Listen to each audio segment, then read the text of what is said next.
ನಮಸ್ಕಾರ ಸ್ನೇಹಿತರೆ, ಮನದ ಮಾತು ಚಾನೆಲ್ಗೆ ನಿಮ್ಮೆಲ್ರಿಗೂ ಸ್ವಾಗತ. ಇಂದಿನ ಕಥೆ ಕಾಲಚಕ್ರ.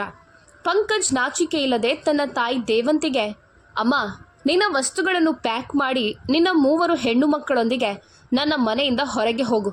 ಇನ್ನು ಮುಂದೆ ನಿನ್ನನ್ನು ನನ್ನ ಮನೆಯಲ್ಲಿ ಇಟ್ಟುಕೊಳ್ಳಲು ಸಾಧ್ಯವಿಲ್ಲ ಎಂದು ಹೇಳಿದನು. ಮಗನ ಮಾತುಗಳನ್ನು ಕೇಳಿ ದೇವಂತಿಯವರು ದಿಗ್ಭ್ರಮೆಗೊಂಡರು. ಅವರ ಕಣ್ಣುಗಳಲ್ಲಿ ನೀರು ತುಂಬಿತು.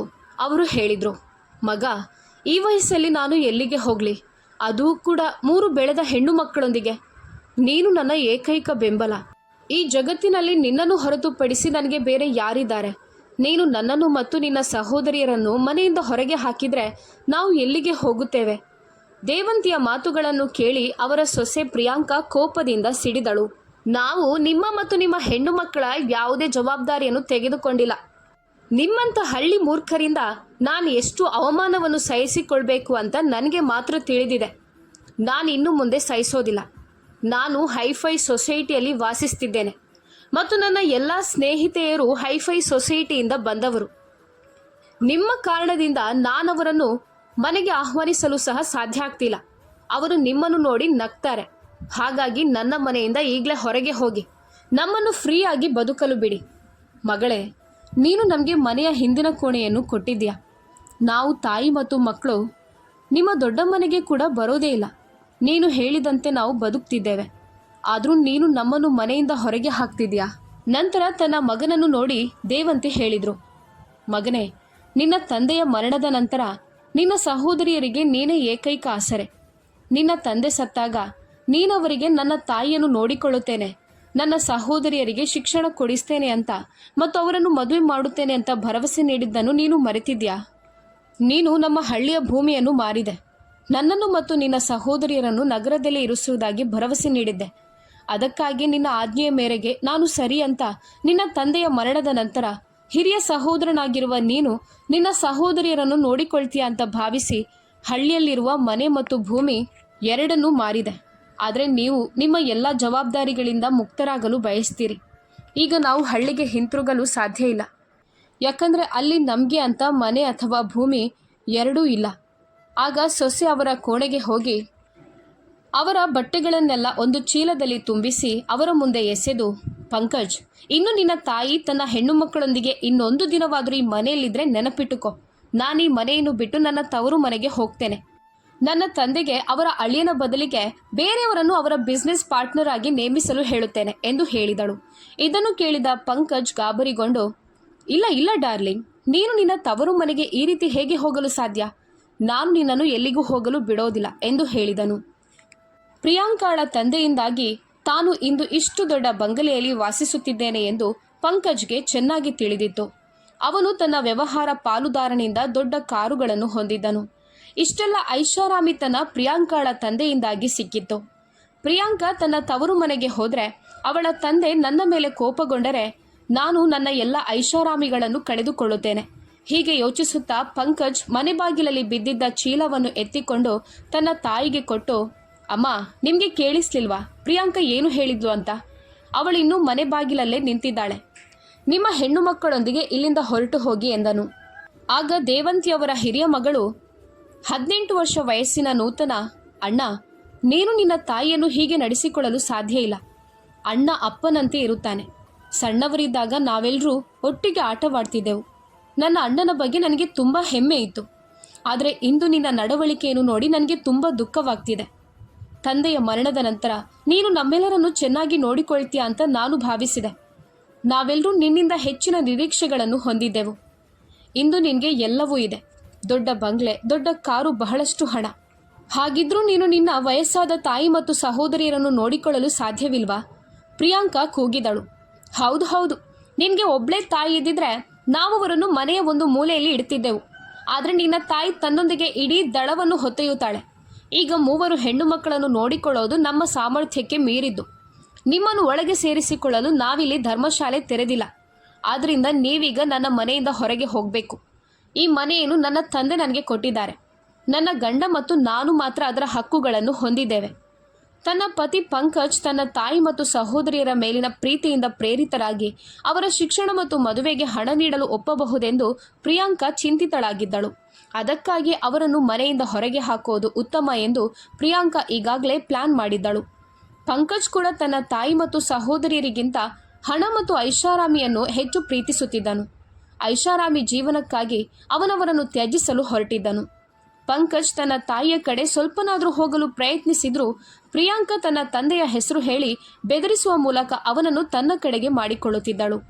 ಪಂಕಜ್ ಬೇರೆ ಯಾವುದಕ್ಕಿಂತ ಹೆಚ್ಚಾಗಿ ಹಣವನ್ನು ಪ್ರೀತಿಸುತ್ತಾನೆ ಮತ್ತು ಅವನ ವಯಸ್ಸಾದ ತಾಯಿ ಮತ್ತು ಸಹೋದರಿಯರ ಕಾರಣದಿಂದಾಗಿ ಅವನು ತನ್ನ ಐಷಾರಾಮಿ ಜೀವನವನ್ನು ಎಂದಿಗೂ ತ್ಯಜಿಸುವುದಿಲ್ಲ ಎಂದು ಅವಳಿಗೆ ಚೆನ್ನಾಗಿ ತಿಳಿದಿತ್ತು. ಇದನ್ನೆಲ್ಲ ಯೋಚಿಸುತ್ತಾ ಅವಳು ಮತ್ತೆ ಹೇಳಿದಳು, ಅತ್ತೆ, ನಿಮಗೆ ಕಿವಿ ಕೇಳಿಸ್ತಿಲ್ವಾ? ನಿಮ್ಮ ವಸ್ತುಗಳನ್ನೆಲ್ಲ ಎತ್ತಿಕೊಂಡು ನನ್ನ ಮನೆಯಿಂದ ಹೊರಗೆ ಹೋಗಿ. ಆಗ ಹಿರಿಯ ಮಗಳು ನೂತನ ಮಾತನಾಡಿದಳು, ಅತ್ತಿಗೆ, ದಯವಿಟ್ಟು ಈಗ ಒಂದೇ ಒಂದು ಮಾತು ಆಡಬೇಡಿ. ನೀವು ನಮ್ಮ ತಾಯಿಯನ್ನು ಅವಮಾನಿಸಿದ್ದೀರಿ, ಅದೇ ಸಾಕು. ನೀವು ಬೇರೆ ಏನಾದರೂ ಹೇಳಿದರೆ ನನ್ನಷ್ಟು ಕೆಟ್ಟವರು ಬೇರೆ ಯಾರೂ ಇರೋದಿಲ್ಲ. ಹೋ, ನೋಡಿ ನಿಮ್ಮ ತಂಗಿಯ ಕೋಪವನ್ನು, ಅವಳ ಗರ್ವ ಹೇಗಿದೆ ಅಂತ ನೋಡಿ. ಅವಳು ಎಲ್ಲಿದ್ದೋ ರಾಣಿಯಂತೆ ಮಾತನಾಡ್ತಿದ್ದಾಳೆ. ಆಗ ನೂತನ, ರಾಣಿಯು ಮತ್ತಿನ್ನೇನು, ಆದರೆ ನಾನಿನ್ನು ಮುಂದೆ ನಿಮ್ಮ ಅಸಂಬದ್ಧತೆಯನ್ನು ಕೇಳೋದಿಲ್ಲ. ನಾವು ನಿಮ್ಮ ಮನೆಯಲ್ಲಿ ವಾಸಿಸುತ್ತಿದ್ದಾಗ ಬಹಳಷ್ಟು ಸಹಿಸಿಕೊಂಡಿದ್ದೇವೆ. ನಾವು ನಾಲ್ವರು ತಾಯಿ ಮತ್ತು ಹೆಣ್ಣು ಮಕ್ಕಳು ಎಲ್ಲ ಮನೆ ಕೆಲಸಗಳನ್ನು ಮಾಡಿದ್ದೇವೆ. ನಾವೆಂದಿಗೂ ಯಾವುದನ್ನು ಹಗುರವಾಗಿ ಪರಿಗಣಿಸಲಿಲ್ಲ. ಈಗ ನೀವು ಈ ಕೆಲಸಗಳಿಗೆ ಕೆಲಸದವರನ್ನು ನೇಮಿಸಿಕೊಳ್ಬೇಕು. ಆಗ ನಿಮಗೆ ನಮ್ಮ ವ್ಯಾಲ್ಯೂ ಏನು ಅಂತ ತಿಳಿಯುತ್ತದೆ. ಆಗ ಪ್ರಿಯಾಂಕಾ, ನಿಮ್ಮ ತಂಗಿಯ ವರ್ತನೆ ನೋಡಿ. ಅವಳ ಜೇಬಿನಲ್ಲಿ 1 ಪೈಸೆಯೂ ಇಲ್ಲ, ಆದರೆ ಅವಳ ದುರಹಂಕಾರ ಆಕಾಶದೆತ್ತರದ್ದಾಗಿದೆ. ಅತ್ತಿಗೆ, ಇದು ದುರಹಂಕಾರ ಅಲ್ಲ, ಸ್ವಾಭಿಮಾನ. ಆಗ ದೇವಂತಿಯವರು ತನ್ನ ಮಗಳನ್ನು ಸಮಾಧಾನ ಪಡಿಸುತ್ತಾ, ಶಾಂತವಾಗಿರು ಮಗಳೇ. ನಗರಕ್ಕೆ ಬಂದ ನಂತರ ನಮ್ಮ ಮಗ ಇಷ್ಟೊಂದು ಬದಲಾಗುತ್ತಾನೆ ಅಂತ ನಾವೆಂದಿಗೂ ಊಹಿಸಿರಲಿಲ್ಲ. ಸೊಸೆ ಅಪರಿಚಿತಳಾಗಿದ್ದಾಳೆ, ಆದರೆ ಈಗ ಮಗ ಕೂಡ ಅಪರಿಚಿತನಾಗಿದ್ದಾನೆ. ಹಾಗಿದ್ಮೇಲೆ ನಾವು ಇಲ್ಲಿದ್ದು ಏನು ಮಾಡೋದು? ಸರಿ ಮಗನೇ, ನಾವು ನಿನ್ನ ಮನೆಯಿಂದ ಹೊರಡುತ್ತಿದ್ದೇವೆ. ದೇವಂತಿಯವರು ತನ್ನ ಸೊಸೆಗೆ ಹೊರಡುವಾಗ ಹೇಳಿದರು, ಸೊಸೆ, ನಿನ್ನ ಸಂಪತ್ತಿನ ಬಗ್ಗೆ ನಿನಗೆ ತುಂಬ ಅಹಂಕಾರ ಇದೆ. ಒಂದು ದಿನ ನನ್ನ ಹೆಣ್ಣು ಮಕ್ಕಳು ನಿನ್ನ ಅಹಂಕಾರವನ್ನು ಛಿದ್ರಗೊಳಿಸ್ತಾರೆ. ಅವರು ಕೂಡ ನೀವು ಊಹಿಸಿರದ ಯಶಸ್ಸಿನ ಎತ್ತರವನ್ನು ಸಾಧಿಸ್ತಾರೆ. ದೇವಂತಿಯ ಮಾತುಗಳನ್ನು ಕೇಳಿ ಸೊಸೆ ನಕ್ಕಳು. ಹೌದು ಹೌದು, ನಿನ್ನ ಹೆಣ್ಣು ಮಕ್ಕಳಿಗೆ ಏನು ಗೊತ್ತು? ಅವರಿಗೆ ಗುಡಿಸೋದು ಮತ್ತು ಒರೆಸುವುದನ್ನು ಬಿಟ್ಟು ಬೇರೇನೂ ಗೊತ್ತಿಲ್ಲ. ಅವರು ಯಾರದೋ ಮನೆಯಲ್ಲಿ ಕೆಲಸ ಮಾಡಲು ಲಾಯಕ್ಕಷ್ಟೇ. ಅದಕ್ಕಿಂತ ಹೆಚ್ಚಿನದನ್ನು ಅವರು ಮಾಡಲು ಸಾಧ್ಯ ಇಲ್ಲ. ಅವರು ನನ್ನೊಂದಿಗೆ ಸ್ಪರ್ಧಿಸಲು ಸಾಧ್ಯನೇ ಇಲ್ಲ. ಪ್ರಿಯಾಂಕಾ ದೇವಂತಿ ಮತ್ತು ಅವಳ ಹೆಣ್ಣು ಮಕ್ಕಳನ್ನು ದೂರ ತಳ್ಳುತ್ತಾ, ಮತ್ತೆಂದಿಗೂ ನನ್ನ ಮನೆಗೆ ಹಿಂತಿರುಗಬೇಡಿ ಎಂದು ಹೇಳಿದಳು. ದೇವಂತಿ ತನ್ನ ಮಗನನ್ನು ಬಹಳ ಭರವಸೆಯಿಂದ ನೋಡಿದ್ರು. ಆದರೆ ಮಗ ಮೌನವಾಗಿ ತಲೆ ತಗ್ಗಿಸಿ ಒಳಗೆ ಹೋದನು. ದೇವಂತಿಯ ವರ್ತನೆ ಅವನಿಗೆ ತೊಂದರೆ ಕೊಡುತ್ತಿತ್ತು. ಆದರೆ ಅವನು ಏನು ಮಾಡಲು ಸಾಧ್ಯ? ಮೂವರು ಹೆಣ್ಣು ಮಕ್ಕಳನ್ನು ಕರೆದುಕೊಂಡು ದೇವಂತಿ ಬೇಗನೆ ಆ ಸ್ಥಳದಿಂದ ಹೊರಟು ರಸ್ತೆಯ ಪಕ್ಕದಲ್ಲಿರುವ ಮರದ ಕೆಳಗೆ ಕುಳಿತರು. ಆಗ ಕಿರಿಯ ಮಗಳು ಪ್ರಿಯಾ ಅಳಲು ಪ್ರಾರಂಭಿಸಿದಳು. ಅಮ್ಮ, ನಾವೀಗ ಎಲ್ಲಿಗೆ ಹೋಗೋದು? ಈ ಮರದ ಕೆಳಗೆ ನಾವು ಇರೋದು ಹೇಗೆ ಎಂದು ಕೇಳಿದಳು. ಮಗಳ ಮಾತುಗಳನ್ನು ಕೇಳಿ ದೇವಂತಿ ತನ್ನ ಮೂವರು ಹೆಣ್ಣು ಮಕ್ಕಳನ್ನು ಅಪ್ಪಿಕೊಂಡು ಅವರನ್ನು ಪ್ರೋತ್ಸಾಹಿಸುತ್ತಾ ಹೇಳಿದರು, ಇಲ್ಲ ಮಗಳೇ, ಒಂದು ದಿನ ನಮಗೆ ನಮ್ಮದೇ ಆದ ಮನೆ ಆಗುತ್ತೆ. ನಮ್ಮ ಮನೆಯಲ್ಲಿ ನಾವು ಶಾಂತಿಯುತವಾಗಿ ಬದುಕುತ್ತೇವೆ. ನಮಗೆ ಎಲ್ಲ ಸೌಕರ್ಯಗಳು ಮತ್ತು ಐಷಾರಾಮಿಗಳು ಇರುತ್ತವೆ. ಯಾವುದೇ ಕೊರತೆ ಇರೋದಿಲ್ಲ. ನಮಗೂ ಕೆಲವು ದಿನಗಳ ತೊಂದರೆ ಇರುತ್ತದೆ. ನಾವು ಅವುಗಳನ್ನು ನಿವಾರಿಸಬೇಕು. ಎಲ್ಲರ ಜೀವನದಲ್ಲೂ ಸಂತೋಷ ಬರುತ್ತದೆ ಮಗಳೇ. ನಾವೀಗ ಒಳ್ಳೆಯ ಸಮಯವನ್ನು ಕಳೆಯುತ್ತಿಲ್ಲ. ದೇವರು ನಮ್ಮನ್ನು ಪರೀಕ್ಷಿಸ್ತಿದ್ದಾನೆ. ಅದಕ್ಕಾಗಿ ನಿನ್ನ ತಂದೆ 5 ತಿಂಗಳ ಹಿಂದೆ ನಮ್ಮನ್ನು ಬಿಟ್ಟು ಹೋದರು. ಈಗ ನಿನ್ನ ಸಹೋದರನು ನಮ್ಮನ್ನು ತೊರೆದಿದ್ದಾನೆ. ಆದರೆ ಈ ಸಮಯ ಕಳೆದು ಹೋಗುತ್ತದೆ. ಮತ್ತೆ ಒಂದು ದಿನ ನಮ್ಮ ಸಮಯವೂ ಬರುತ್ತದೆ. ದೇವಂತಿಯವರು ತಮ್ಮ ಹೆಣ್ಣು ಮಕ್ಕಳನ್ನು ಈ ರೀತಿ ಪ್ರೋತ್ಸಾಹಿಸುತ್ತಿದ್ದರು. ದೇವಂತಿಯವರ ಧೈರ್ಯದಿಂದಾಗಿ ಅವರ ಮಗಳು ನೂತನ ಕೂಡ ತುಂಬ ಧೈರ್ಯಶಾಲಿಯಾಗಿದ್ದಳು. ಸಂಜೆಯ ಹೊತ್ತಿಗೆ ಎಲ್ಲರಿಗೂ ಹಸಿವಾಗುತ್ತಿತ್ತು. ಅವರಿಗೆ ಆ ಸಿಟಿ ಹೊಸದಾಗಿತ್ತು. ಅಣ್ಣನೊಂದಿಗೆ ಇರಲು ನಗರಕ್ಕೆ ಬಂದಾಗಿನಿಂದ ಅಣ್ಣ ನಮ್ಮನ್ನು ನಗರ ತೋರಿಸಲು ಎಲ್ಲಿಗೂ ಕರೆದುಕೊಂಡು ಹೋಗಿರಲಿಲ್ಲ. ದೇವಸ್ಥಾನದ ಗಂಟೆಯ ಸದ್ದು ಹತ್ತಿರದಲ್ಲೇ ಕೇಳಿ ಬರ್ತಿತ್ತು. ನಾವು ಅಲ್ಲಿಗೆ ಹೋಗೋಣ, ಬಹುಶಃ ನಮಗೆ ಅಲ್ಲಿ ತಿನ್ನಲು ಏನಾದರೂ ಸಿಗಬಹುದು ಅಂತ ದೇವಂತಿಯವರು ತನ್ನ ಹೆಣ್ಣು ಮಕ್ಕಳನ್ನು ದೇವಸ್ಥಾನದ ಕಡೆಗೆ ಕರೆದೊಯ್ದರು. ದೇವರ ದಯೆಯಿಂದ ಅಲ್ಲಿ ಹಬ್ಬ ನಡೆಯುತ್ತಿರುವುದು ಅವರಿಗೆ ಕಾಣಿಸಿತು. ದೇವಂತಿಯವರು ತಮ್ಮ ಹೆಣ್ಣು ಮಕ್ಕಳೊಂದಿಗೆ ಹಬ್ಬದಲ್ಲಿ ಊಟ ಮಾಡಲು ಪ್ರಾರಂಭಿಸಿದರು ಮತ್ತು ದೇವರಿಗೆ ಲಕ್ಷಾಂತರ ಬಾರಿ ಧನ್ಯವಾದ ಹೇಳುತ್ತಾ, ಇಂದು ನನಗೆ ನಿನ್ನ ಮೇಲೆ ನಂಬಿಕೆ ಇದೆ. ನೀನು ಯಾರನ್ನೂ ಹಸಿವಿನಿಂದ ಮಲಗಲು ಬಿಡಲು ಸಾಧ್ಯವಿಲ್ಲ ಅಂತ ಹೇಳಿದರು. ಒಂದು ದಿನ ದೇವಂತಿ ಅವರು ದೇವಸ್ಥಾನಕ್ಕೆ ಹೋಗಿ ಅಲ್ಲಿ ಪ್ರಸಾದ ತಿಂದು ಹೊರಟು ಹೋದರು. ಆದರೆ ನಂತರ ಅವರು ತನ್ನ ಹೆಣ್ಣು ಮಕ್ಕಳೇ, ನಾವು ಹೆಚ್ಚು ಕಾಲ ಹೀಗೆ ಬದುಕಲು ಸಾಧ್ಯ ಇಲ್ಲ. ನಾವು ಏನನ್ನಾದರೂ ಮಾಡಬೇಕು. ನಾವು ಕೆಲಸ ಹುಡುಕಬೇಕು. ಆಗ ಮಾತ್ರ ನಾವು ಹಣ ಸಂಪಾದಿಸಲು, ತಲೆಯ ಮೇಲೆ ಸೂರು ಪಡೆಯಲು ಮತ್ತು ಕಠಿಣ ಪರಿಶ್ರಮದಿಂದ ಮಾತ್ರ ನಾವು ದಿನಕ್ಕೆ 2 ಹೊತ್ತು ಊಟ ಮಾಡಲು ಸಾಧ್ಯವಾಗುತ್ತದೆ ಎಂದರು. ಆದರೆ ಅಮ್ಮ, ನಮ್ಮ ಬಳಿ 1 ಪೈಸೆಯೂ ಇಲ್ಲ. ಹಣವಿಲ್ಲದೆ ನಾವು ಏನನ್ನೂ ಮಾಡಲು ಸಾಧ್ಯವಿಲ್ಲ ಎಂದು ಹಿರಿಯ ಮಗಳು ನೂತನ ಹೇಳಿದಳು. ಆಗ ದೇವಂತಿ ಅವರು ತಮ್ಮ ಸಣ್ಣ ಕಿವಿಯೋಲೆಗಳನ್ನು ತೆಗೆದು ನೂತನಾಗಿ ನೀಡಿ, ಮಗಳೇ, ನಾವೀ ಚಿನ್ನದ ಕಿವಿಯೋಲೆಗಳನ್ನು ಮಾರಾಟ ಮಾಡೋಣ. ಆದರೆ ಅಮ್ಮ, ಅದನ್ನು ಎಲ್ಲಿ ಮಾರೋದು ಅಂತ ನನಗೆ ತಿಳಿದಿಲ್ಲ ಅಂತ ಹೇಳಿದಳು. ಆಗ ದೇವಾಲಯದ ಮೆಟ್ಟಿಲುಗಳನ್ನು ಇಳಿಯುವಾಗ ಅವರು ಒಬ್ಬ ಶ್ರೀಮಂತ ಮತ್ತು ಅವನ ಹೆಂಡತಿಯನ್ನು ನೋಡಿದರು. ದೇವಂತಿಯವರು ಅವರ ಬಳಿಗೆ ಬಂದು ಕೈಗಳನ್ನು ಮಡಚಿ, ನೀವು ನನಗೆ ತುಂಬ ಶ್ರೀಮಂತ ವ್ಯಕ್ತಿಯಂತೆ ಕಾಣುತ್ತೀರಿ, ನನಗೆ ಹಣ ಬೇಕು ಎಂದು ಹೇಳಿದರು. ನನಗೆ ತುಂಬ ಹಣದ ಅವಶ್ಯಕತೆ ಇದೆ. ದಯವಿಟ್ಟು ನನ್ನ ಚಿನ್ನದ ಕಿವಿಯೋಲೆಗಳನ್ನು ತೆಗೆದುಕೊಳ್ಳಿ. ಅವು ಶುದ್ಧ ಚಿನ್ನ. ನೀವು ಬಯಸಿದರೆ ನೀವು ಅವುಗಳನ್ನು ಪರಿಶೀಲಿಸಬಹುದು ಮತ್ತು ನೀವು ಸೂಕ್ತವೆಂದು ಭಾವಿಸುವ ಯಾವುದೇ ಬೆಲೆಯನ್ನು ನನಗೆ ಪಾವತಿಸಿ. ಯಾಕಂದರೆ ನನಗೆ ಹಣದ ಅವಶ್ಯಕತೆ ಇದೆ. ದಯವಿಟ್ಟು ನನ್ನ ಚಿನ್ನದ ಕಿವಿಯೋಲೆಗಳನ್ನು ತೆಗೆದುಕೊಳ್ಳಿ. ಅವು ಶುದ್ಧ ಚಿನ್ನ. ನೀವು ಬೇಕಾದರೆ ನೀವು ಅವುಗಳನ್ನು ಪರಿಶೀಲಿಸಬಹುದು ಮತ್ತು ನೀವು ಸೂಕ್ತವೆಂದು ಭಾವಿಸುವ ಯಾವುದೇ ಬೆಲೆಯನ್ನು ನನಗೆ ಪಾವತಿಸಿ. ಯಾಕಂದರೆ ನನಗೆ ಹಣದ ಅವಶ್ಯಕತೆ ತುಂಬ ಇದೆ. ಆ ಶ್ರೀಮಂತ ವ್ಯಕ್ತಿ ಮತ್ತು ಅವನ ಹೆಂಡತಿ ತುಂಬ ದಯಾಳುಗಳು. ಅವರು ಕೇಳಿದರು, ನೀವು ಈ ಕಿವಿಯೋಲೆಗಳನ್ನು ಯಾಕೆ ಮಾರುತ್ತಿದ್ದೀರಿ? ನಾನು ಅಸಹಾಯಕಳಾಗಿದ್ದೇನೆ ಸರ್. ನನಗೆ 3 ಹೆಣ್ಣು ಮಕ್ಕಳ ಜವಾಬ್ದಾರಿ ಇದೆ. ಅದಕ್ಕಾಗಿ ನಾನು ಅವುಗಳನ್ನು ಮಾರಲೇಬೇಕಾಗಿದೆ ಎಂದು ಮಾತನಾಡುವಾಗ ದೇವಂತಿಯ ಕಣ್ಣುಗಳಲ್ಲಿ ನೀರು ತುಂಬಿತು. ನಿಮ್ಮ ಹೆಣ್ಣು ಮಕ್ಕಳು ಎಲ್ಲಿದ್ದಾರೆ ಎಂದು ಶ್ರೀಮಂತ ವ್ಯಕ್ತಿ ಕೇಳಿದನು. ಆಗ ದೇವಂತಿಯವರು ಮೆಟ್ಟಿಲುಗಳ ಮೇಲೆ ಕುಳಿತಿದ್ದ ತನ್ನ 3 ಹೆಣ್ಣು ಮಕ್ಕಳನ್ನು ತೋರಿಸಿದರು. ಶ್ರೀಮಂತ ವ್ಯಕ್ತಿ ಕೇಳಿದರು, ಈ ಹಣದಿಂದ ನೀವು ಏನು ಮಾಡುತ್ತೀರಿ? ಇದು ಕೆಲವು ದಿನಗಳವರೆಗೆ ಮಾತ್ರ ಇರುತ್ತದೆ. ಆಗ ಅವರು, ನಾನು ತರಕಾರಿ ಬಂಡಿ ಖರೀದಿಸಿ ನನ್ನ ಹೆಣ್ಣು ಮಕ್ಕಳೊಂದಿಗೆ ತರಕಾರಿಗಳನ್ನು ಮಾರಾಟ ಮಾಡುತ್ತೇನೆ. ಶ್ರೀಮಂತ ವ್ಯಕ್ತಿ ದೇವಂತಿಯ ಸ್ಥಿತಿಯನ್ನು ಚೆನ್ನಾಗಿ ಅರ್ಥ ಮಾಡಿಕೊಂಡರು. ಬಡ ಮಹಿಳೆ ತನ್ನ 3 ಹೆಣ್ಣು ಮಕ್ಕಳೊಂದಿಗೆ ಎಲ್ಲಿಗೆ ಹೋಗುತ್ತಿದ್ದಳು. ಅವನು ಕಿವಿಯೋಲೆಗಳನ್ನು ಖರೀದಿಸಲು ಒಪ್ಪಿಕೊಂಡನು ಮತ್ತು ಪ್ರತಿಯಾಗಿ ಅವರಿಗೆ 20,000 ರೂಪಾಯಿ ಕೊಟ್ಟನು. 2 ದಿನಗಳ ನಂತರ ಶ್ರೀಮಂತ ವ್ಯಕ್ತಿ ದೇವಸ್ಥಾನದಿಂದ ಹಿಂತಿರುಗಿದಾಗ ದೇವಂತಿಯವರು ದೇವಸ್ಥಾನದ ಬಳಿ ತರಕಾರಿ ಬಂಡಿಯನ್ನಿಟ್ಟು ತರಕಾರಿ ಮಾರುತ್ತಿರುವುದನ್ನು ನೋಡಿದನು. ಅದರಲ್ಲಿ ಎಲ್ಲ ತಾಜಾ ತರಕಾರಿಗಳಿದ್ದವು. ದೇವಂತಿಯವರು ತನ್ನ ಹೆಣ್ಣು ಮಕ್ಕಳೊಂದಿಗೆ ತರಕಾರಿಗಳನ್ನು ಮಾರುತ್ತಿದ್ದರು. ದೇವಂತಿಯವರ ಪ್ರಾಮಾಣಿಕತೆಯನ್ನು ನೋಡಿ ಆ ಶ್ರೀಮಂತ ವ್ಯಕ್ತಿ ಮತ್ತು ಅವರ ಹೆಂಡತಿ ಅವರ ಬಳಿಗೆ ಹೋದರು. ಅವರನ್ನು ನೋಡಿದ ದೇವಂತಿಯವರು, ಸರ್, ನಿಮಗೆ ಯಾವ ತರಕಾರಿಗಳು ಬೇಕು ಹೇಳಿ. ನೀವು ನಮಗೆ ತುಂಬ ಉಪಕಾರ ಮಾಡಿದ್ದೀರಿ. ನಾವು ನಿಮಗೆ ತರಕಾರಿಗಳನ್ನು ಹೀಗೆ ನೀಡುತ್ತೇವೆ ಅಂತ ಹೇಳಿದರು. ಇಲ್ಲ, ನಾವು ತರಕಾರಿಗಳನ್ನು ಖರೀದಿಸಲು ಬಂದಿಲ್ಲ. ನಾವು ನಿಮ್ಮಲ್ಲಿ ಏನೋ ಹೇಳಲು ಬಂದಿದ್ದೇವೆ. ನಿಮಗೆ ಅಭ್ಯಂತರವಿಲ್ಲದಿದ್ದರೆ ನೀವು ನಿಮ್ಮ ಹೆಣ್ಣು ಮಕ್ಕಳೊಂದಿಗೆ ನಮ್ಮ ಮನೆಯಲ್ಲಿ ಬಂದು ಇರಬಹುದು. ವಾಸ್ತವವಾಗಿ ನಾವಿಬ್ಬರು ತುಂಬ ದೊಡ್ಡ ಮನೆಯಲ್ಲಿ ಒಬ್ಬಂಟಿಯಾಗಿ ವಾಸಿಸುತ್ತಿದ್ದೇವೆ. ನಮಗೆ ಮಕ್ಕಳಿಲ್ಲ.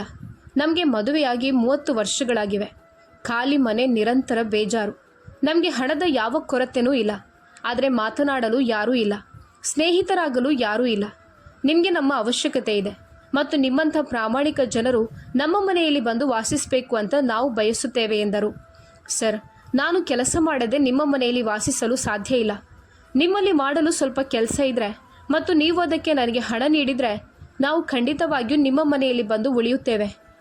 ಇದನ್ನು ಕೇಳಿದ ಆ ದಂಪತಿಗಳು, ದೇವಂತಿಯವರು ಮತ್ತು ಅವರ ಹೆಣ್ಣು ಮಕ್ಕಳು ನಿಜವಾಗಿಯೂ ಪ್ರಾಮಾಣಿಕರು ಮತ್ತು ಸ್ವಾಭಿಮಾನಿಗಳು ಎಂದು ಸಂತೋಷಪಟ್ಟರು. ನನ್ನ ಮನೆ ತುಂಬ ದೊಡ್ಡದಾಗಿದೆ ಮತ್ತು ಬಹಳಷ್ಟು ಕೆಲಸ ಇದೆ. ನಮ್ಮ ಅಡುಗೆಯವರು ಹೊರಟು ಹೋಗಿದ್ದಾರೆ. ನೀವು ಅಡುಗೆ ಮಾಡಿ ಸ್ವಚ್ಛಗೊಳಿಸಲು ಸಾಧ್ಯವಾದರೆ ನೀವು ನನ್ನ ಮನೆಗೆ ಬಂದು ಉಳಿಯಬಹುದು ಎಂದು ಅವರು ಹೇಳಿದರು. ಬಹಳ ಯೋಚಿಸಿದ ನಂತರ ದೇವಂತಿಯವರು ತಮ್ಮ ಹೆಣ್ಣು ಮಕ್ಕಳೊಂದಿಗೆ ಸಮಾಲೋಚಿಸಲು ಪ್ರಾರಂಭಿಸಿದರು. ಅವರ ಮಗಳು ನೂತನ, ಅಮ್ಮ, ನಮಗೆ ಕೆಲಸನೂ ಸಿಗುತ್ತೆ. ನಮ್ಮ ತಲೆಯ ಮೇಲೆ ಒಂದು ಸೂರು ಇರುತ್ತೆ. ಆದ್ದರಿಂದ ಸೇಠ್ಜಿಯವರ ಮನೆಗೆ ಹೋಗುವುದು ಉತ್ತಮ ಅಂತ ಹೇಳಿದಳು. ತಮ್ಮ ಹೆಣ್ಣು ಮಕ್ಕಳೊಂದಿಗೆ ಮಾತನಾಡಿದ ನಂತರ ದೇವಂತಿಯವರು ಸೇಠ್ಜಿಯವರಿಗೆ, ಸರಿ ಸೇಠ್ಜಿ, ನಾನು ಇಂದು ಬರಲು ಸಾಧ್ಯ ಇಲ್ಲ. ನಾವು ನಾಳೆ ನಿಮ್ಮ ಮನೆಗೆ ಬರುತ್ತೇವೆ. ನಾವು ಎಲ್ಲಿಗೆ ಬರಬೇಕು ಅಂತ ನೀವು ನಮಗೆ ಹೇಳಿ ಎಂದರು. ಆಗ ಸೇಠು, ನಾಳೆ ನಿಮ್ಮನ್ನು ಕರೆದುಕೊಂಡು ಹೋಗಲು ನಾವೇ ಬರುತ್ತೇವೆ ಅಂತ ಹೇಳಿ ಸೇಠ್ ತಮ್ಮ ಮನೆಗೆ ಹೊರಟರು.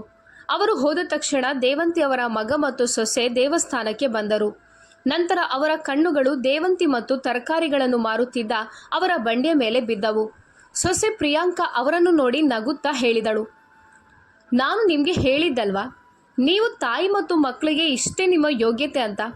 ನೀವು ಯಾರೊಬ್ಬರ ಮನೆಯನ್ನು ಗುಡಿಸ್ತೀರಿ ಅಥವಾ ಪಾತ್ರೆ ತೊಳಿತೀರಿ ಅಂತ ಅಂದುಕೊಂಡಿದ್ದೆ. ಆದರೆ ನೀವು ಬೀದಿಯಲ್ಲಿ ತರಕಾರಿಗಳನ್ನು ಮಾರಬೇಕಾಗುತ್ತದೆ ಅಂತ ನಾನೆಂದಿಗೂ ನಿರೀಕ್ಷಿಸಿರಲಿಲ್ಲ. ಮತ್ತೆ ನೀವು ತರಕಾರಿಗಳನ್ನು ಇದೇ ಊರಲ್ಲಿ ಯಾಕೆ ಮಾಡ್ತಿದ್ದೀರಾ ಎಂದು ಕೇಳಿದಳು. ದಮಯಂತಿಯವರು, ನಿಮಗೆ ನಮ್ಮ ಬಗ್ಗೆ ಯೋಚನೆಯೇ ಇಲ್ಲ. ನೀವು ನಮ್ಮಿಂದ ಎಲ್ಲವನ್ನು ಕಿತ್ತುಕೊಂಡಿದ್ದೀರಿ. ಆದರೆ ಒಂದು ದಿನ ನಮ್ಮ ಸಮಯ ಖಂಡಿತವಾಗಿಯೂ ಬದಲಾಗುತ್ತದೆ.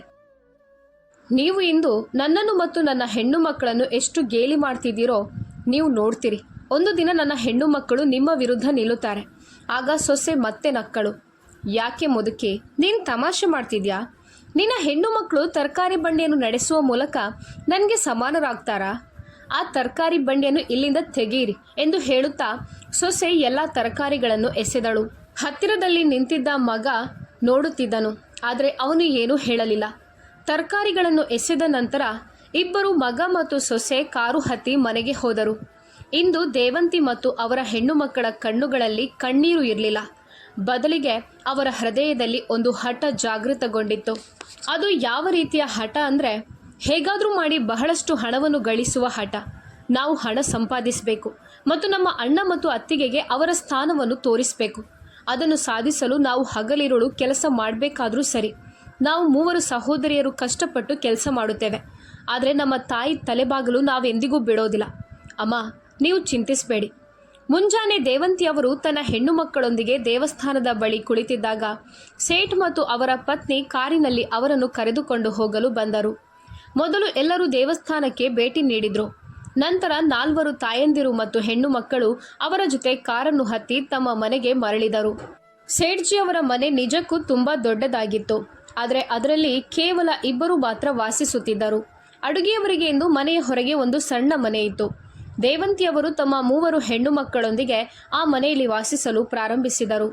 ಒಂದು ದಿನ ಸೇಠ್ ಪತ್ನಿ ಅಲ್ಲಿಗೆ ಬಂದು ದೇವಂತಿಯವರ 2 ಹಿರಿಯ ಹೆಣ್ಣು ಮಕ್ಕಳು ಮನೆ ಕೆಲಸಗಳನ್ನು ಮುಗಿಸಿದ ನಂತರ ಏನನ್ನಾದರೂ ಓದುತ್ತಿರುವುದನ್ನು ನೋಡಿದರು.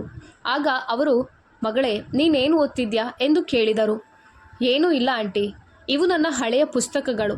ನನಗೆ ಓದುವುದಂದರೆ ತುಂಬ ಇಷ್ಟ. ಆದರೆ ನಾನು ನನ್ನ ಅಧ್ಯಯನವನ್ನು ಮಧ್ಯದಲ್ಲಿಯೇ ಬಿಟ್ಟೆ. ಅದಕ್ಕಾಗಿಯೇ ನನ್ನ ಹಳೆಯ ಪುಸ್ತಕಗಳನ್ನು ಓದೋದ್ರಿಂದ ನನ್ನ ಮನಸ್ಸು ತುಂಬುತ್ತೆ. ನಿನಗೆ ಓದೋದ್ರಲ್ಲಿ ಆಸಕ್ತಿ ಇದೆಯಾ? ಹಾಗಾದರೆ ನೀನು ನಮಗೆ ಮೊದಲೇ ಯಾಕೆ ಹೇಳಲಿಲ್ಲ? ನಾಳೆ ನಿನ್ನನ್ನು ಒಳ್ಳೆಯ ಕಾಲೇಜಿಗೆ ಸೇರಿಸುತ್ತೇವೆ.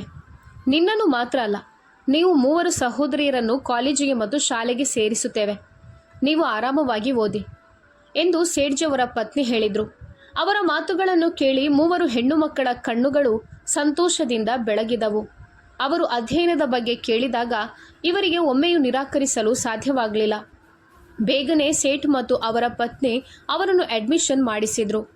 ಎಲ್ಲ ಮನೆ ಕೆಲಸಗಳನ್ನು ಪೂರ್ಣಗೊಳಿಸಿದ ನಂತರ ದೇವಂತಿಯವರ 3 ಹೆಣ್ಣು ಮಕ್ಕಳು ಶ್ರದ್ಧೆಯಿಂದ ಅಧ್ಯಯನ ಮಾಡಿದರು. ನೂತನ LLB ಮಾಡುವ ಕನಸು ಕಂಡಳು ಮತ್ತು ಶೀಘ್ರದಲ್ಲೇ ಅವಳು ಆ ಕನಸನ್ನು ನನಸಾಗಿಸಿದಳು. 2ನೇ ಮಗಳು ಪ್ರಾಚಿ ಕೂಡ ಪೊಲೀಸ್ ಇಲಾಖೆಯಲ್ಲಿ ಅಧಿಕಾರಿಯಾದಳು ಮತ್ತು ಕಿರಿಯ ಮಗಳು ಪ್ರಿಯಾ UPSCಗೆ ತಯಾರಿ ನಡೆಸುತ್ತಿದ್ದಳು. 8 ವರ್ಷಗಳು ಹೀಗೆ ಕಳೆದವು. ಈ 8 ವರ್ಷಗಳಲ್ಲಿ ದೇವಂತಿಯವರ ಜೀವನವು ಸಂತೋಷದಿಂದ ತುಂಬಿತ್ತು. ಇದರ ಮಧ್ಯೆ ಅವರ ಮಗ ಮತ್ತು ಸೊಸೆಯ ಜೀವನದಲ್ಲಿ ಬಹಳಷ್ಟು ಬದಲಾವಣೆಯಾಗಿತ್ತು. ಅವರ ಮಗ ಪಂಕಜ್ ಅವನ ಹೆಂಡತಿಯ ತಂದೆಯ ವ್ಯವಹಾರ ಪಾಲುದಾರನಾಗಿದ್ದನು. ಆದರೆ ಅವಳ ತಂದೆ ಹೃದಯಾಘಾತದಿಂದ ನಿಧನರಾದರು. ವ್ಯವಹಾರದ ಸಂಪೂರ್ಣ ಹೊರೆ ಪಂಕಜ್ ಹೆಗಲ ಮೇಲೆ ಬಿತ್ತು. ಪಂಕಜ್ ಒಬ್ಬ ವ್ಯಾಪಾರ ಪಾಲುದಾರನಾಗಿದ್ದನು. ಆದರೆ ಅವನಿಗೆ ವ್ಯವಹಾರವನ್ನು ಹೇಗೆ ನಡೆಸಬೇಕೆಂದು ತಿಳಿದಿರಲಿಲ್ಲ ಅಥವಾ ಅವನು ಎಂದಿಗೂ ಕಲಿಯಲು ಪ್ರಯತ್ನಿಸಲಿಲ್ಲ. ಅವನು ತನ್ನ ಹೆಂಡತಿಯ ತಂದೆಗೆ ಕೇವಲ ಮೇಲ್ನೋಟಕ್ಕೆ ಮಾತ್ರ ಬೆಂಬಲ ನೀಡುತ್ತಿದ್ದನು. ಕ್ರಮೇಣ ಅವನ ವ್ಯವಹಾರವು ನಷ್ಟವನ್ನು ಅನುಭವಿಸಿತು ಮತ್ತು ಒಂದು ದಿನ ಅವನು ಅದನ್ನೆಲ್ಲವನ್ನು ಮಾರಿದನು. ಈಗ ಅವನಿಗೆ ಕೆಲಸವಿರಲಿಲ್ಲ. ಕೆಲಸ ಹುಡುಕುತ್ತಾ ಅಲೆದಾಡುತ್ತಿದ್ದನು.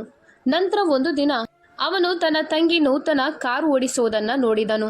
ಅವನು ನೂತನನ್ನು ತನ್ನ ಬೈಕ್ನಲ್ಲಿ ಹಿಂಬಾಲಿಸಿ ಅವಳ ಮನೆಯನ್ನು ತಲುಪಿದನು. ನೂತನ ಕಾರಿನಿಂದ ಇಳಿದು ಒಳಗೆ ಹೋದಳು. ಆದರೆ ಅವಳ ಸಹೋದರ ಪಂಕಜ್ ಅಲ್ಲಿ ನಿಂತು ಅವಳ ಮನೆಯನ್ನು ನೋಡುತ್ತಾ ನಂತರ ಸದ್ದಿಲ್ಲದೆ ತನ್ನ ಮನೆಗೆ ಹಿಂತಿರುಗಿದನು. ಅವನು ತನ್ನ ಹೆಂಡತಿ ಪ್ರಿಯಾಂಕಾಗೆ ಹೇಳಿದ ಮೊದಲ ವಿಷಯವೆಂದರೆ ಅವನ ತಾಯಿ ಮತ್ತು 3 ಸಹೋದರಿಯರು ಅವನನ್ನು ಮೀರಿಸಿದ್ದಾರೆ. ಇಂದು ಅವರ ಬಳಿ ಕಾರುಗಳು, ಬಂಗಲೆಗಳು ಮತ್ತು ಎಲ್ಲವೂ ಇತ್ತು. ಅವರಿಗೆ ಯಾವುದಕ್ಕೂ ಕೊರತೆ ಇಲ್ಲ. ಪ್ರಿಯಾಂಕಾ ಇದನ್ನು ಕೇಳಿ ದಿಗ್ಭ್ರಮೆಗೊಂಡಳು. ಅವಳು ಪಂಕಜ್ಗೆ, ನೀವು ಹೋಗಿ ನಿಮ್ಮ ಅಮ್ಮನ ಹತ್ರ ಸಹಾಯ ಕೇಳಿ. ನೀವು ಅವರ ಮಗ ತಾನೆ, ಆದ್ದರಿಂದ ಅವರು ನಿಮಗೆ ಖಂಡಿತ ಸಹಾಯ ಮಾಡುತ್ತಾರೆ. ಆದ್ದರಿಂದ ಹೋಗಿ ನನ್ನ ತಂದೆಯ ಬಿಸ್ನೆಸ್ಸನ್ನು ಮರಳಿ ಖರೀದಿಸಲು ಅವರ ಹತ್ತಿರ ಹಣವನ್ನು ಕೇಳಿ ಎಂದಳು. ನಾನದನ್ನು ಹೇಗೆ ಮಾಡಲಿ ಪ್ರಿಯಾಂಕಾ? ಮೊದಲು ನಾವವರನ್ನು ಮನೆಯಿಂದ ಹೊರಗೆ ಹಾಕಿದೆವು. ಈಗ ನಾನು ಅವರ ಬಳಿಗೆ ಹೇಗೆ ಹೋಗಲಿ? ಯಾಕೆ? ಈಗ ನಿಮ್ಮ ತಾಯಿಯ ಬಳಿ ತುಂಬ ಹಣ ಇದೆ. ಅವರು ತಮ್ಮ ಮಗನಿಗೆ ಸಹಾಯ ಮಾಡೋದಿಲ್ವಾ? ನೀವು ಅವರ ಮಗ. ನೀವು ಅಳೋದು ಮತ್ತು ಬೇಡಿಕೊಳ್ಳೋದನ್ನು ನೋಡಿದಾಗ ಅವರು ಖಂಡಿತವಾಗಿಯೂ ನಿಮಗೆ ಸಹಾಯ ಮಾಡ್ತಾರೆ. ಅವರ ಹೃದಯ ಕರಗುತ್ತದೆ. ಬನ್ನಿ, ನಾನು ನಿಮ್ಮೊಂದಿಗೆ ಬರುತ್ತೇನೆ. ಆ ಮುದುಕಿಯ ಬಂಗಲೆ ಮತ್ತು ಕಾರನ್ನು ನೋಡೋಣ. ಹೀಗೆ ಹೇಳುತ್ತಾ ಪ್ರಿಯಾಂಕಾ ತನ್ನ ಗಂಡನೊಂದಿಗೆ ಬೈಕ್ ಹತ್ತಿ ಹೊರಟು ಹೋದಳು. ಪಂಕಜ್ ತನ್ನ ತಾಯಿಯ ಮನೆಯ ಮುಂದೆ ಬೈಕನ್ನು ನಿಲ್ಲಿಸಿ ಪ್ರಿಯಾಂಕಾಗೆ ಮನೆಯನ್ನು ತೋರಿಸಿ, ಇದು ನನ್ನ ತಾಯಿಯ ಮನೆ ಅಂತ ಹೇಳಿದನು. ಅಷ್ಟು ದೊಡ್ಡ ಮನೆ ಮತ್ತು ಕಾರನ್ನು ನೋಡಿದ ಪ್ರಿಯಾಂಕಾ, ಹಾಂ, ಆ ಮುದುಕಿ ತರಕಾರಿ ಮಾರಿ ಇಷ್ಟು ದೊಡ್ಡ ಮನೆಯನ್ನು ಹೇಗೆ ಖರೀದಿಸಿದ್ಲು? ಯಾರಾದರೂ ಅವರಿಗೆ ಸಹಾಯ ಮಾಡಿರಬೇಕು, ಇಲ್ಲದಿದ್ದರೆ ಅವರಿಗೆ ಊಟಕ್ಕೂ ಹಣ ಸಿಗುತ್ತಿರಲಿಲ್ಲ ಎಂದಳು. ನಂತರ ಪಂಕಜ್, ನೀನೀಗ ಒಳಗೆ ಹೋಗ್ತೀಯಾ ಅಥವಾ ಇಲ್ಲಿ ನಿಂತು ಈ ಮನೆಯನ್ನು ನೋಡುತ್ತಿರುತ್ತೀಯಾ? ಹಾಂ ಹೋಗೋಣ, ಆದರೆ ಒಳಗೆ ಹೋಗಿ ಏನು ಹೇಳಬೇಕು ಎಂಬುದರ ಬಗ್ಗೆ ಜಾಗರೂಕರಾಗಿರಿ. ನೀವು ಮೊಸಳೆ ಕಣ್ಣೀರು ಸುರಿಸಬೇಕಾಗಿ ಬಂದರೆ ಅದನ್ನು ಕೂಡ ಮಾಡಿ. ಹೀಗೆ ಹೇಳುತ್ತಾ ಗಂಡ ಹೆಂಡತಿ ಇಬ್ಬರೂ ನಗುತ್ತಾ ಡೋರ್ ಬೆಲ್ ಬಾರಿಸಿದರು. ದೇವಂತಿಯವರು ಬಂದು ಬಾಗಿಲು ತೆರೆದರು. ದೇವಂತಿಯನ್ನು ಅವರ ಮುಂದೆ ನೋಡಿ ಮಗ ಮತ್ತು ಸೊಸೆಯ ಮುಖಗಳು ಬೆಳಗಿದವು. ದೇವಂತಿಯವರು ಅವರೊಂದಿಗೆ ವಾಸಿಸುತ್ತಿದ್ದಾಗ ಅವರು ತುಂಬಾ ತೆಳ್ಳಗಿದ್ದರು ಮತ್ತು ಸರಳವಾದ ಹತ್ತಿ ಸೀರೆಯನ್ನು ಧರಿಸುತ್ತಿದ್ದರು. ಆದರೆ ಇಂದು ಅವರು ದುಬಾರಿ ರೇಷ್ಮೆ ಸೀರೆಯನ್ನು ಧರಿಸಿದರು ಮತ್ತು ದೈಹಿಕವಾಗಿ ಸದೃಢವಾಗಿ ಕಾಣುತ್ತಿದ್ದರು. ಅವರು ಕುತ್ತಿಗೆಯಲ್ಲಿ ದಪ್ಪ ಚಿನ್ನದ ಸರ ಮತ್ತು ಕೈಯಲ್ಲಿ ವಾಚ್ ಧರಿಸಿದ್ದರು. ತನ್ನ ಮಗ ಮತ್ತು ಸೊಸೆಯನ್ನು ನೋಡಿದ ದೇವಂತಿಯವರು, ಹೇಳಿ, ನೀವು ಯಾಕೆ ಬಂದಿದ್ದೀರಿ ಎಂದು ಕೇಳಿದರು. ನಂತರ ಮಗ ಮತ್ತು ಸೊಸೆ ಇಬ್ಬರು ದೇವಂತಿಯ ಪಾದಗಳಿಗೆ ಬಿದ್ದು, ದಯವಿಟ್ಟು ನಮ್ಮನ್ನು ಕ್ಷಮಿಸಿ ಅಮ್ಮ, ನಾವು ದೊಡ್ಡ ತಪ್ಪು ಮಾಡಿದ್ದೇವೆ, ನಾವು ನಿಮ್ಮನ್ನು ಚೆನ್ನಾಗಿ ನಡೆಸಿಕೊಳ್ಳಿಲ್ಲ ಎಂದು ನಾಟಕ ಮಾಡಲು ಶುರು ಮಾಡಿದರು. ಪ್ರಿಯಾಂಕಾ ಮೊಸಳೆ ಕಣ್ಣೀರು ಸುರಿಸುತ್ತಾ, ಹೌದು ಅಮ್ಮ, ನಿಮ್ಮ ಮಗ ಮತ್ತು ಸೊಸೆಯನ್ನು ದಯವಿಟ್ಟು ಕ್ಷಮಿಸಿ, ನಾವೆಷ್ಟು ದುಃಖಿತರಾಗಿದ್ದೇವೆ ಗೊತ್ತಾ ಎಂದು ಕೇಳಿದಳು. ಆಗ ನೂತನ ಒಳಗೆ ಬಂದು, ಹಾಂ ಅಮ್ಮ, ಕ್ಷಮಿಸಿ ನಿಮ್ಮ ಮಗ ಮತ್ತು ಸೊಸೆಯನ್ನು, ಪಾಪ ಅವರೆಷ್ಟು ಕಷ್ಟದಲ್ಲಿದ್ದಾರೆ ಎಂದಳು. ನಂತರ ಅತ್ತಿಗೆ, ನೀವು ನಮ್ಮನ್ನು ಮನೆಯಿಂದ ಹೊರಗೆ ಹಾಕಿದಾಗ ನಾವು ಕೂಡ ಚಿಂತಿತರಾಗಿದ್ದೆವು. ನಾವೆಲ್ಲಿಗೆ ಹೋಗೋದು, ಏನು ತಿನ್ನೋದು ಅಂತ ನೀವು ಒಮ್ಮೆಯೂ ಯೋಚಿಸಲಿಲ್ಲ. ನಿಮ್ಮ ಹಣದ ಬಗ್ಗೆ ನೀವು ತುಂಬ ಅಹಂಕಾರ ಪಡ್ತಿದ್ರಿ. ಇಂದು ಆ ಹಣ ಮತ್ತು ಅಹಂಕಾರ ಈಗ ಎಲ್ಲಿಗೆ ಹೋಯಿತು? ನೀವು ಹಣಕ್ಕಾಗಿ ಈಗ ನಮ್ಮಲ್ಲಿ ಕೈಕಟ್ಟಿ ಬೇಡಿಕೊಳ್ತಿದ್ದೀರಾ? ಆಗ ದೇವಂತಿಯವರು ಹೇಳಿದರು, ಯಾಕೆ ಪ್ರಿಯಾ, ನೀವು ನಮ್ಮನ್ನು ಮನೆಯಿಂದ ಹೊರಗೆ ಹಾಕಿದಾಗ ಯಾರ ಸಮಯವು ಒಂದೇ ರೀತಿ ಇರುವುದಿಲ್ಲ ಅಂತ ನಾನು ನಿಮಗೆ ಮೊದಲೇ ಹೇಳಿದ್ದೆ. ಒಂದು ದಿನ ನನ್ನ ಹೆಣ್ಣು ಮಕ್ಕಳು ನಿನ್ನನ್ನು ಎದುರಿಸುತ್ತಾರೆ ಮತ್ತು ಇಂದು ನನ್ನ 3 ಹೆಣ್ಣು ಮಕ್ಕಳು ನಿನ್ನನ್ನು ಮೀರಿಸಿದ್ದಾರೆ. ನೀವು ನಿಮ್ಮ ಹಣ ಮತ್ತು ಸ್ಥಾನಮಾನದ ಬಗ್ಗೆ ತುಂಬ ಅಹಂಕಾರ ಪಡ್ತಿದ್ದೀರಿ. ಆದರೆ ನೋಡಿ, ಇಂದು ನನ್ನ ಹೆಣ್ಣು ಮಕ್ಕಳು ಪಟ್ಟಣದಾದ್ಯಂತ ಚರ್ಚೆಯಲ್ಲಿದ್ದಾರೆ. ನೋಡಿ, ದೇವಂತಿಯ ಹೆಣ್ಣು ಮಕ್ಕಳಲ್ಲಿ ಒಬ್ಬರು ವಕೀಲರಾದರು, ಒಬ್ಬರು ಪೊಲೀಸ್ ಅಧಿಕಾರಿಯಾದರು ಮತ್ತು ಒಬ್ಬರು UPSCಗೆ ತಯಾರಿ ನಡೆಸುತ್ತಿದ್ದಾರೆ ಅಂತ ಜನರು ಹೇಳಿದಾಗ ನನ್ನ ಎದೆ ಹೆಮ್ಮೆಯಿಂದ ಉಬ್ಬುತ್ತದೆ. ನನ್ನ ಹೆಣ್ಣು ಮಕ್ಕಳು ನನ್ನ ಹೆಮ್ಮೆ. ಇದನ್ನು ಕೇಳಿದ ಪ್ರಿಯಾಂಕಾ ಕಣ್ಣುಗಳು ಅರಳುತ್ತಾ, ಹೌದಾ ಮುದುಕಿ, ಅದಕ್ಕಾಗಿ ನೀನು ಇಷ್ಟು ಮೆರೀತಿದ್ಯಾ? ಆದರೆ ನೋಡು, ಅವಳು ಏನೋ ಹೇಳುವ ಮೊದಲೇ ಪಂಕಜ್ ಅವಳ ಮಾತನ್ನು ತಡೆದು ದೇವಂತಿಗೆ ಹೇಳಿದ, ಅಮ್ಮ, ಆ 3 ನಿನ್ನ ಹೆಣ್ಣು ಮಕ್ಕಳಾಗಿದ್ದರೆ ನಾನು ಕೂಡ ನಿನ್ನ ಮಗ. ನಿನ್ನ ಮಗನಿಗೆ ಇಂದು ನಿನ್ನ ಅವಶ್ಯಕತೆ ಇದೆ. ನೀನು ನನಗೆ ಸಹಾಯ ಮಾಡುತ್ತೀಯಾ ಎಂದನು. ಆಗ ದಮಯಂತಿಯವರು, ಏನು ಸಹಾಯ? ಯಾವ ರೀತಿಯ ಸಹಾಯ? ನಿನ್ನಂಥ ಮಗ ಇರುವುದಕ್ಕಿಂತ ನನಗೆ ಇನ್ನೊಂದು ಮಗಳು ಇದ್ದಿದ್ರೆ ಚೆನ್ನಾಗಿರ್ತಿತ್ತು. ಹಣಕ್ಕಿಂತ ಮಿಗಿಲಾಗಿ ಏನನ್ನೂ ನೋಡದ ನಿನ್ನಂಥ ಸ್ವಾರ್ಥಿ ಮತ್ತು ದುರಾಸೆಯ ಮಗ ನನಗೆ ಬೇಕಾಗಿಲ್ಲ. ನೀನು ಮಗನಾಗಿ ನಿನ್ನ ಕರ್ತವ್ಯವನ್ನು ಎಂದಿಗೂ ಪೂರೈಸಲಿಲ್ಲ. ಆದರೆ ನೀನು ನನಗೆ ನಾನು ನಿನ್ನ ಮಗ ಅಂತ ಸಲಹೆ ನೀಡ್ತಿದ್ಯಾ? ನಾನು ನಿಮಗಾಗಿ ತುಂಬ ಮಾಡಿದ್ದೇನೆ. ನಾನು ಅದನ್ನು ಪಟ್ಟಿ ಮಾಡಿದರೆ ನೀನು ತತ್ತರಿಸುತ್ತೀಯ. ತರಕಾರಿ ಮಾರುವ ತಾಯಿಯನ್ನು ಸಹ ನೀನು ಸಹಿಸಲಾರೆ. ಮನೆಯಿಂದ ಹೊರಗೆ ಹಾಕಿದರೆ ಅವಳು ಏನು ತಿನ್ನುತ್ತಾಳೆ ಅಂತ ನೀನೆಂದಿಗೂ ಚಿಂತಿಸುತ್ತಿರಲಿಲ್ಲಲ್ಲ. 3 ಹೆಣ್ಣು ಮಕ್ಕಳಿರುವ ಅಜ್ಞಾತ ನಗರದಲ್ಲಿ ಅವಳು ಎಲ್ಲಿಗೆ ಹೋಗ್ತಿದ್ಲು? ಇನ್ನು ಮುಂದೆ ನನ್ನಿಂದ ಏನನ್ನು ನಿರೀಕ್ಷಿಸಬೇಡ. ನಂತರ ತನ್ನ ಸೊಸೆಯನ್ನು ನೋಡುತ್ತಾ ಅವರು ಹೇಳಿದರು, ಸೊಸೆ, ಹಣದ ಬಗ್ಗೆ ಎಂದಿಗೂ ಅಹಂಕಾರ ಪಡಬೇಡ. ಯಾಕಂದರೆ ಅಹಂಕಾರದಿಂದ ಏನೂ ಕೆಲಸ ಆಗೋದಿಲ್ಲ. ಹಣ ಇಂದು ಬರುತ್ತದೆ, ನಾಳೆ ಹೋಗುತ್ತದೆ. ಹೀಗೆ ಹೇಳುತ್ತಾ ದೇವಂತಿಯವರು ಅವರ ಮುಖದ ಮೇಲೆ ಬಾಗಿಲು ಮುಚ್ಚಿಕೊಂಡರು. ಮತ್ತು ಅವರ ಮಗ ಮತ್ತು ಸೊಸೆ ಮುಖ ತಗ್ಗಿಸಿ ಹೊರಟು ಹೋದರು. ಸ್ನೇಹಿತರೆ, ಈ ಕಥೆಯಲ್ಲಿ ದೇವಂತಿ ಅವರು ತೆಗೆದುಕೊಂಡ ನಿರ್ಧಾರ ನಿಮಗೆ ಹೇಗನ್ನಿಸ್ತು? ಈ ಕಥೆ ನಿಮಗೆ ಇಷ್ಟವಾಗಿದ್ದಲ್ಲಿ ಲೈಕ್ ಮಾಡಿ, ಶೇರ್ ಮಾಡಿ, ಹಾಗೆಯೇ ನಿಮ್ಮ ಅಭಿಪ್ರಾಯಗಳನ್ನು ಕಾಮೆಂಟ್ ಮೂಲಕ ತಿಳಿಸೋದಕ್ಕೆ ಮರಿಬೇಡಿ. ಕಥೆಯನ್ನು ಪೂರ್ತಿಯಾಗಿ ಕೇಳಿದ ನಿಮಗೆ ಧನ್ಯವಾದಗಳು.